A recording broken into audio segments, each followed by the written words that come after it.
All right. So as you can see, we got a new look for today's interview, but I'm really excited. We've got a returning guest, my man, Mr. Fred Van Lente. Last time we spoke, we were dealing with the resurgence of the Valiant universe, and you've been pretty busy since then. You're working on the future is censored over at Recca Comics, Right. and now we've got this relaunch of Peter Cannon Thunderbolt here at Dynamite to talk about. But yeah, aside from being busy, man, how have you been? I've been great. It's been a good year. Had a really nice time. Working on a lot of projects, done a lot of traveling. I feel very lucky and happy to wake up every day and do this. So it's a real gift. For sure, it's fun to like. I can't think of another job where I would be taken seriously coming to work dressed as a Power Ranger. But but here I am, and I'm the serious voice on this interview. So That's right. You're the voice of reason. right, ridiculous is what this is. But so Peter Cannon is not a character that I was familiar with until I saw the press release for this book. Oh, cool. And apparently he was a Charlton Comics character. He's bounced Yep. around. He was at DC for a while. He's at Dynamite, and then this book in particular has been in the works for a while. Yes. So, what was your connection to Peter Cannon? Did you grow up a fan of him? No, I mean Peter Cannon is probably most famous to mainstream comics creators or comics fans, and I'm certainly among that. He is the inspiration for Ozymandias in Watchmen, as I think a lot of people know. The Watchmen characters are based on Charlton characters, Mhm. which DC had just acquired. Charlton was a notoriously shady comic book publisher from like the 50s and 60s. Its two founders met in prison, which, is always, a place. I think one of them was in for fraud. They were all like like really terrible. One of them was a mobster. One of them was in prison for fraud. And so the Charlton comics basically existed to keep various printing presses in Connecticut running and laundering money for the New England mob. So Charlton Comics is one of the most fascinating comics companies in history for that reason.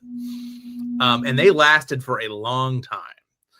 And they had some great, one of my all-time favorite, I actually have a trade, Dark Horse, but this is, Space Western was one of their comics from the early 1950s. If you pick up this trade, which came out last year for Dark Horse, it's amazing.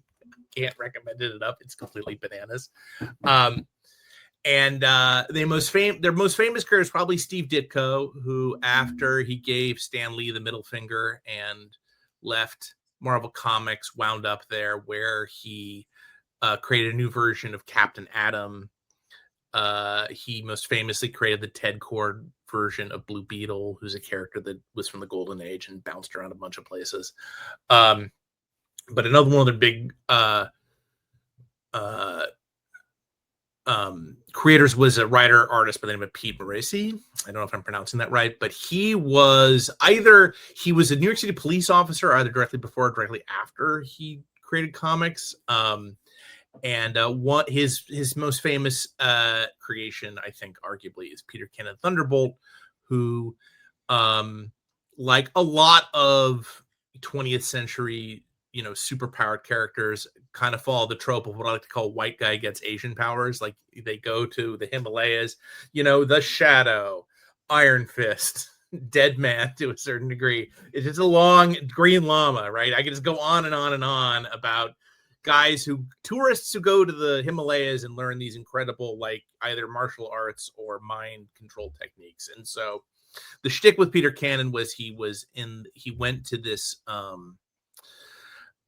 Himalayan monastery where he learned incredible martial arts techniques and mental techniques, and he went back to America to fight this evil guy, the Hooded One, who was this guy who was like the evil version of like the evil guy who got passed over for Peter Cannon, was pissed off about it, went to go try to, and it was basically, interrupted his plans for world domination.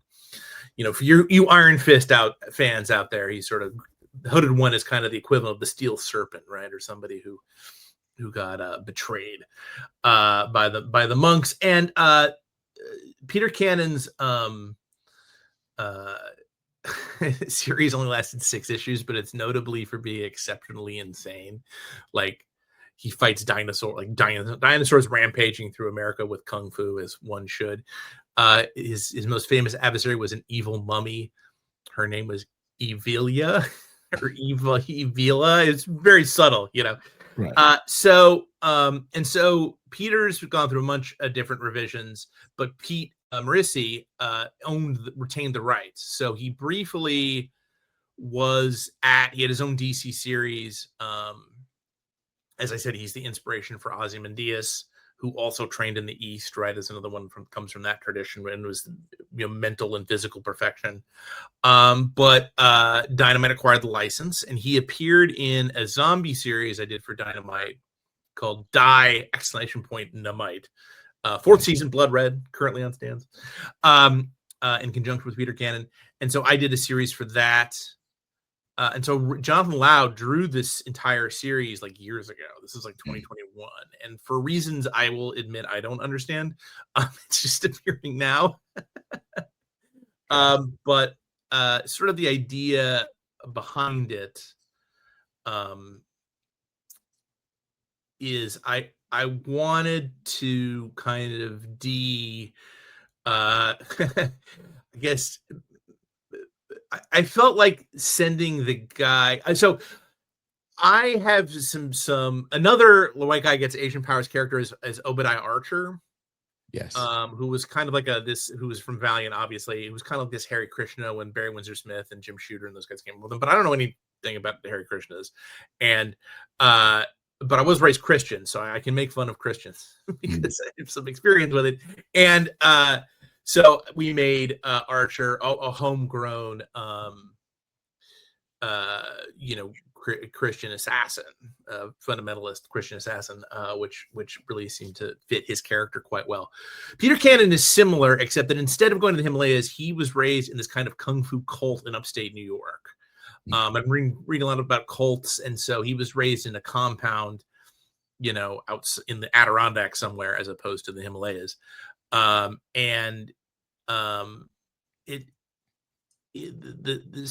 series comes from like a desire to sort of talk about this character in a new context of where we have a lot of like whether it's podcasts or whether it's cults, we have a lot of competing versions of reality going on right now. Yeah. Which is like a lot different than I think the mainstream media of decades past. And so Peter Cannon believes that unlike the popular story about his cult, which was supposedly killed in a Jonestown-esque mass suicide, if you know anything about Jonestown, you know that mass suicide was not really necessarily a mass suicide either. They had some help from Jones's followers. He's on revenge of the leader of that cult who escaped the massacre and is running around New York City. And that's the hooded one. And he recruits a girl who grew up initially at the cult in the compound with him, who escaped with her parents or left with her parents, who goes by the name of Taboo, who longtime Thunderbolt fans will know that was Thunderbolt's sidekick in the original series. And he believes the leader of the cult is the hooded one and is out basically expanded his cult and is kind of taking a lot of the elite in society. And I don't want to give too much more than that because there's a big twist at the end of the first issue about the true nature of the hooded one. But did that answer your question, BJ? Sorry, I talked for a solid 10 minutes there. I'm going to let you break in now. You're good. You're good. It's funny. I was going to ask you, just being a fan of history, right? Like, I think most writers have to be good readers first, right? So most writers 100%. are at the very least fans or can appreciate something about, all the iterations that come before, right? I would consider you a historian. You quite literally wrote the comic book history of comics, right? And so even just going through this brief history of Charlton characters and the company and all the inspirations, right? For me, it would feel daunting to try to add something to the legacy of whatever it is, right? Sure. But for you, what I'm hearing is like almost an excitement to, in some ways, reimagine, Yeah. reinterpret, and then add to. Um, how would you describe your sort of approach to that? I'm kind of a sponge. I liked so the main thing, since I really did not know much about Peter Cannon other than Ozymandias' connection when Dynamite asked me to put him in the zombie series. So I basically just read all the Charlton stuff, which again, it's 6 issues. The trade paperback is like that big, that Mm, thick. So it's not like it's a huge daunting challenge or anything. And you just kind of try to figure out what is the most um like what's the hook? What distill it down to sort of its purest essence. And as long as you retain that essence, you can kind of run wild with it. And I think I identified the same thing Alan Moore probably did, which is the idea that this is that it's not just kung fu, right? It's there's a mental conditioning, there's the spiritual aspect of it. I do a book called Action Philosophers, so I'm always been fascinated by Eastern philosophy, so injecting that into the series whenever possible is a good thing. There's always that philosophical aspect of kung fu that the best stories in that genre evoke. um and so, yeah, so I think the key, I just do a lot of reading. Like you said, reading is fundamental to writing. Um, and I just try to I put it in the, like, it's like making, like whiskey or something, right? Just try to distill it into the vat, into its purest form. right. So, checking out issue one again, having no previous knowledge of Peter Cannon, I very much enjoyed the feet jokes. Like that was, Right. I think, just the quippiness in Yeah. general is like what kind of hooked me into that issue, and then it was just fun. It was a fun Awesome. debut issue Yeah. for me. Now you mentioned that we wrote this a while back. It's the series has been drawn. Jonathan Lau, who is Dynamite fans you'll know from Space Ghost most recently with David Pepose. But he drew this a while back. Looking or now that it's out, right? I feel like a lot of times we get in this sort of monthly comics schedule where like the book is not released that much later than when you wrote it, right? But in this sense, Sure. there's been a lot of time that's passed. So is there something that, like, looking back on it, you feel like, maybe I've grown in this area, or oh, maybe I would have done it differently than now? Or did you have a chance to kind of punch it up? I did, although, as I said, this was originally conceived as a graphic novel on Mm, Kickstarter. So Jonathan, I was able to see the whole series, right?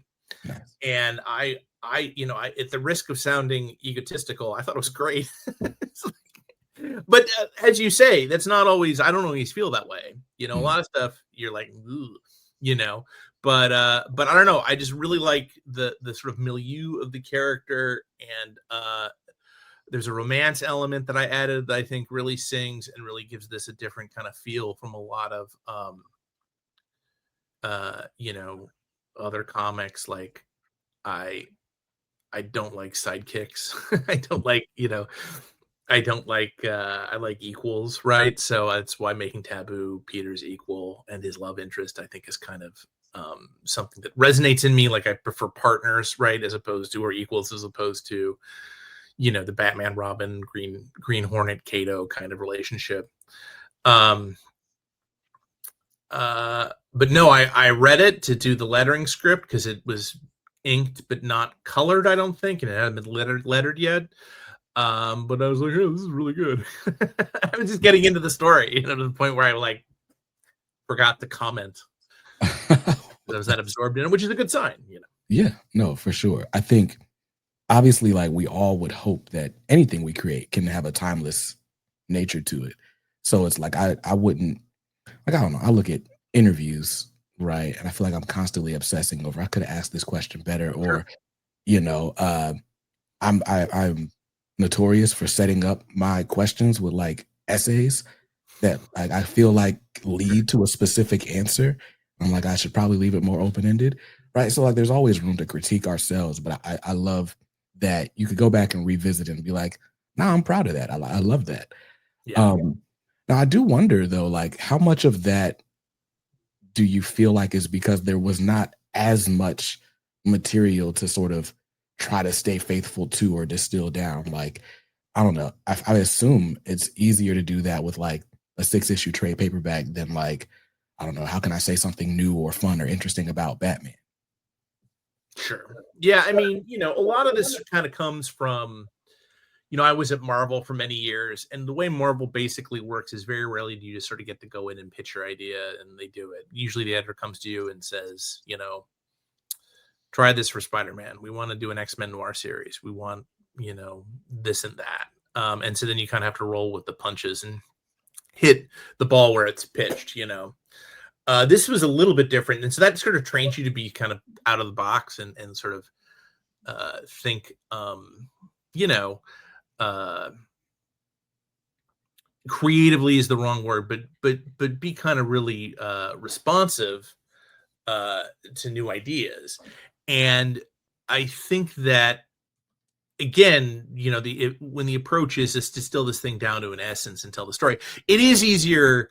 I think building off on what you originally said is that it is easier when you are doing essentially a reboot than if I had to, like Kieran Gillen, I think did the most recent Yeah. Thunderbolt series for Dynamite. I think if I had to build off what Kieran did, that would have been more challenging. But enough time had gone between the two series that Dynamite felt like, okay, let's just do a new take.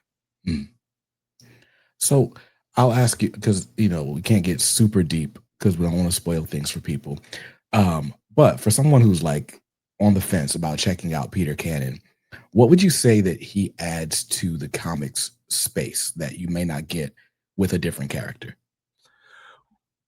Well, there is kind of he's an interesting character because he's both kind of a fish out of water coming to New York City and dealing with that for the first time, having lived in a cult for as long as he has.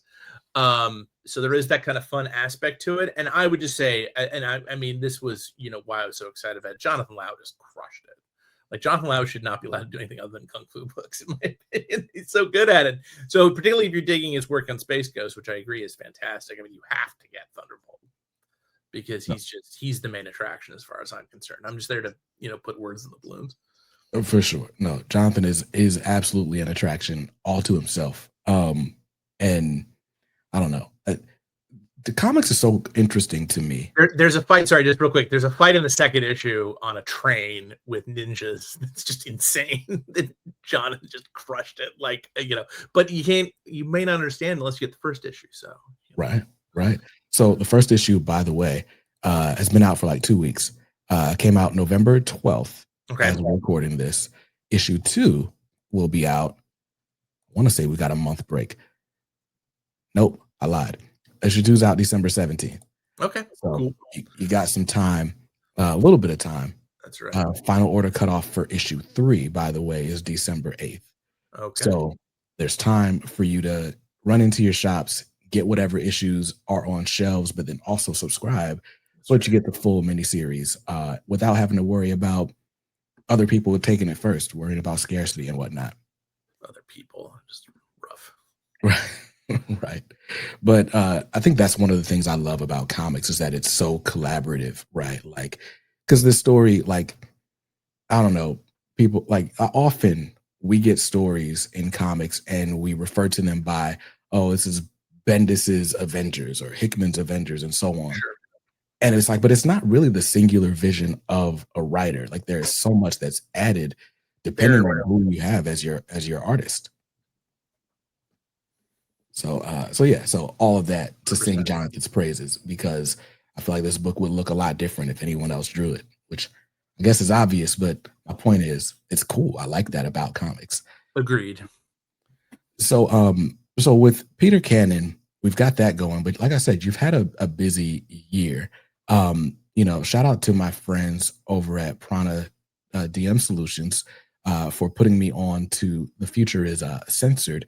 I don't know how we get around that title on my PG channel, but it's The Future is asterisks. I don't know if that's visible to people on the screen, but yes, I'm wearing some official Future is merch. This is going to be the cover of our free comic book day book and it was done by Paul Pope. So that was pretty cool. Paul is not easy to get, so it was very cool that he agreed to do a cover for us. So talk to us about the Futures Asterisks. How does it? What's the premise of this series? So the future is kind of it's Mission Impossible meets Black Mirror. It's set a few decades into the future in which we've gotten rid of our phones and the internet is directly beamed directly into our eyes, which I think is both wonderful and terrifying. Essentially there were hacker wars and the bad guys won, and our heroes, which go by the name of Black Mountain, are a bunch of renegade hackers out saving people and protecting people from technological nightmares. Our first issue, which came out in May, did very well. It was a quadruple-sized comic. It's like an 80-page comic about them foiling a human trafficking ring in a casino on the moon. Wow. And then we followed with our most recent arc just concluded. But the good news is that if you're curious by everything I just said, the first 8 issues, which is over 200 pages of comics, our first trade, volume 1, called Black Mountain, is out in mid-December for the stupefyingly low price of $9.99. So you can hop on board and you won't miss a thing. And I believe the 8th issue, which is our third arc, begins that same day, same pub date.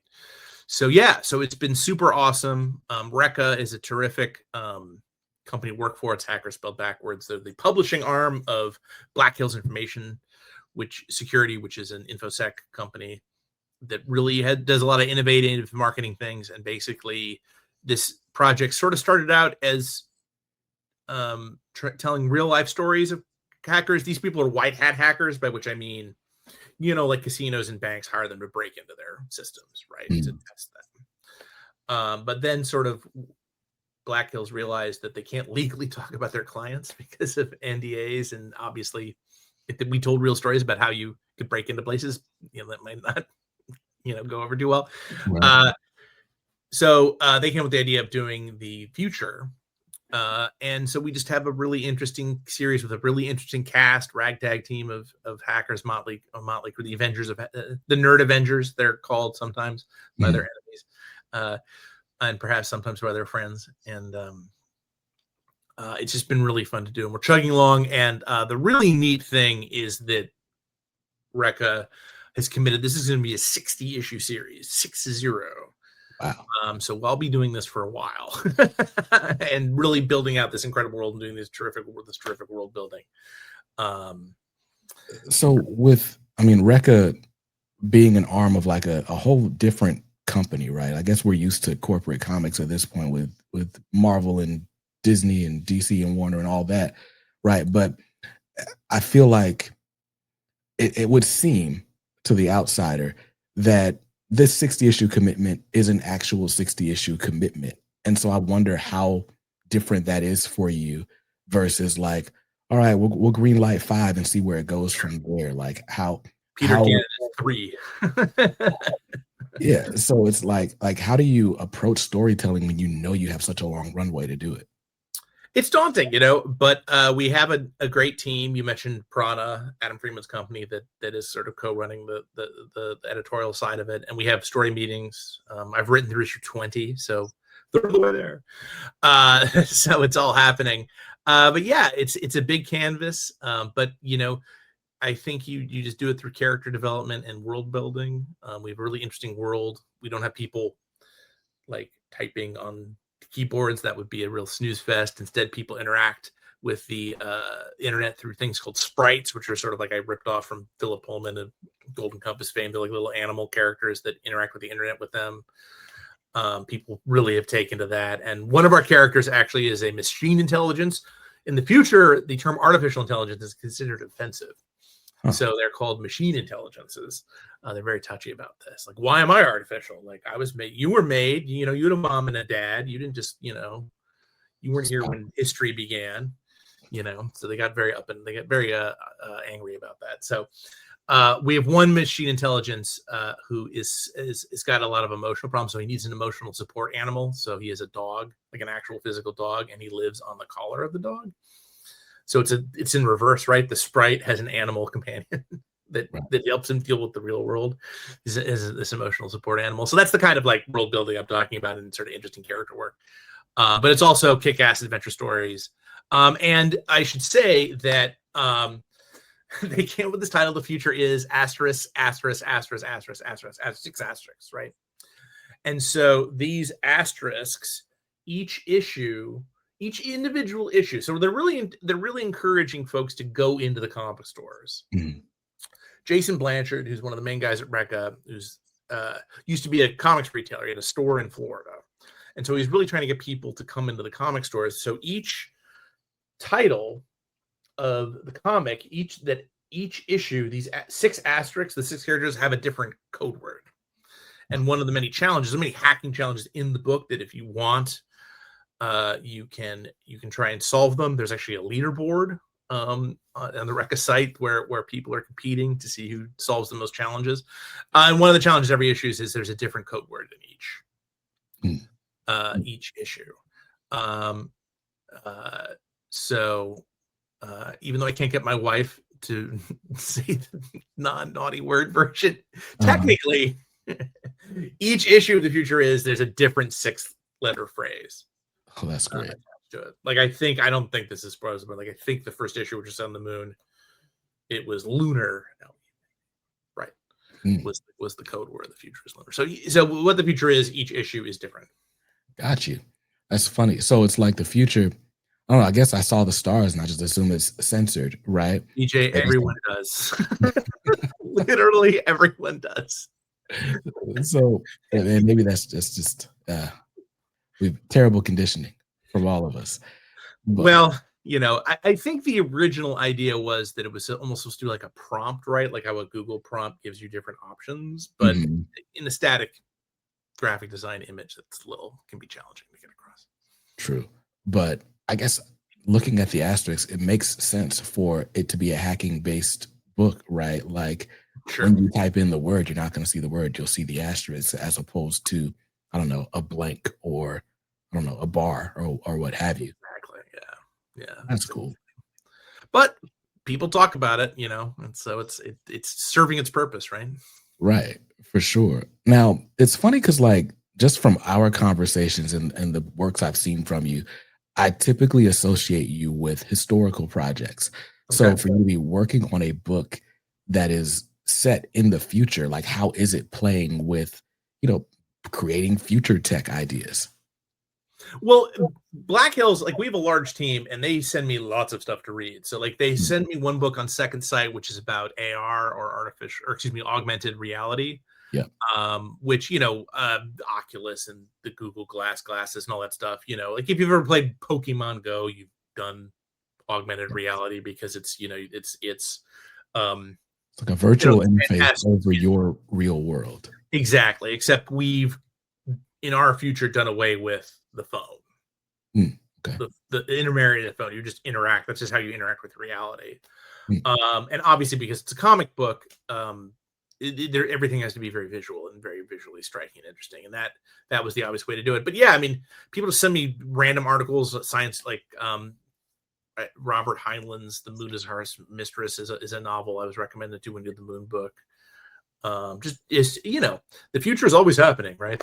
So there's always new technologies to look at, and so it's like it's the same. It's maybe the same level of research, but the challenge is not to do something that, and this is partly why I think the series works, is because we're not getting into the nitty gritty of the actual like hacking procedures themselves, because I think the lay person reader would just like their eyes would cross and they're like, I don't know what you're talking about. And I think secondly, more importantly, these things are tech is constantly updating itself. Yeah. And you don't want to do something that's going to be instantaneously obsolete, I will say, all right, like I'm dressed like a Power Ranger right now. I've got my Apple Watch on, right? I could talk into it, summon Alpha 5 if I wanted to. I'm wearing my own merch, so I'm not sure which one of us is needs to be criticized more. Right. Well, it's just funny. I think about it like I am wearing the reality that I wished for as a kid, right? Like communicator watches. My mom called me and and I answered the phone with my watch out of convenience because I didn't want to reach in my pocket. I had a baby in my hand. And it's like, that's crazy. Because when I was a kid, all I wanted to do was this. But Come in. right, come in. Why would everybody say come in? Um, but it's crazy how quickly technology is moving. Yeah. Like, because they've got the Apple Vision Pros, which still look ridiculous on people's heads. But I remember that prototype Google Glass thing was like the little square.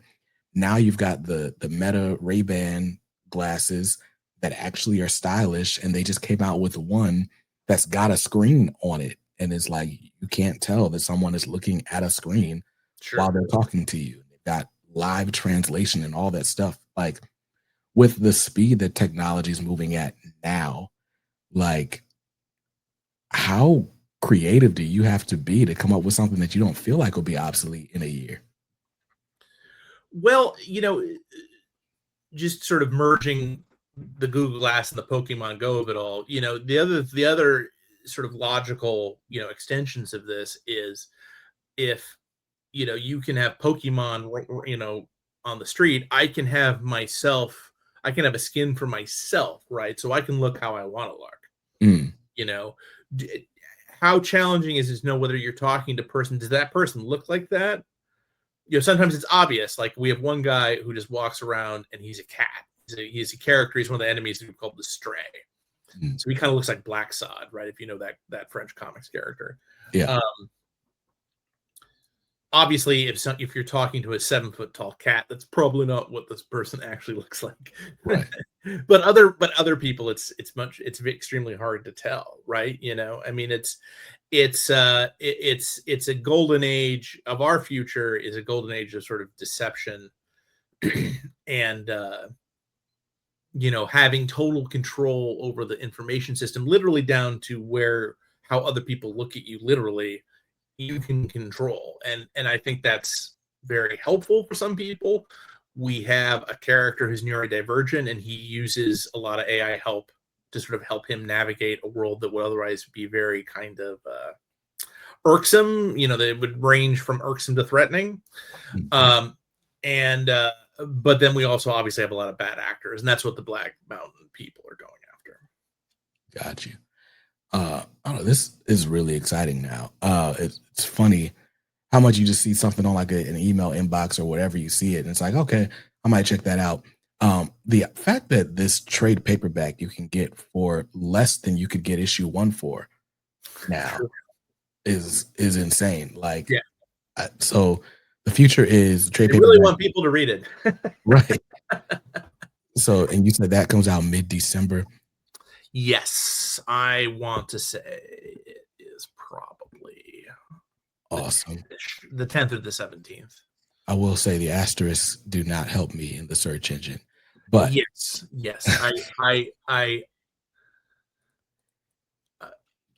I think they might have thought that through a little better. God damn it! It's 60 issues. We're gonna make it work. It's gonna be legendary. I found it. Okay, December 10th. Okay, Volume 1's out December from 10th. Lunar, yeah. Yes. And it contains the first 7 issues. Right, That's which is somewhat misleading because the first issue is quadruple size. So it's right. technically like 11, more like 11, almost a year's worth of issues in one trade. Yeah, that's great. Yeah, there's And it's 5 in that, total. it's in the DC's finest, kind of. It's not digest, but it's a Oh, slightly the thick compact. trade. Yeah, Nice. it's going to be a good looking package. I'm excited. That's gonna be cool. Yeah, I'll definitely need to see if my shop can special order that since FOC is passed, but I need that. So all right, so we've got the future is Peter Cannon Thunderbolt is out right now. And like you said, the future is greenlit for like 60 issues. So you'll be working on that for, you know, at least 40 more issues that That's you right. still got in the can. That's right. Um, Exactly. what other projects, what other irons do you have in the fire right now we should be looking out for?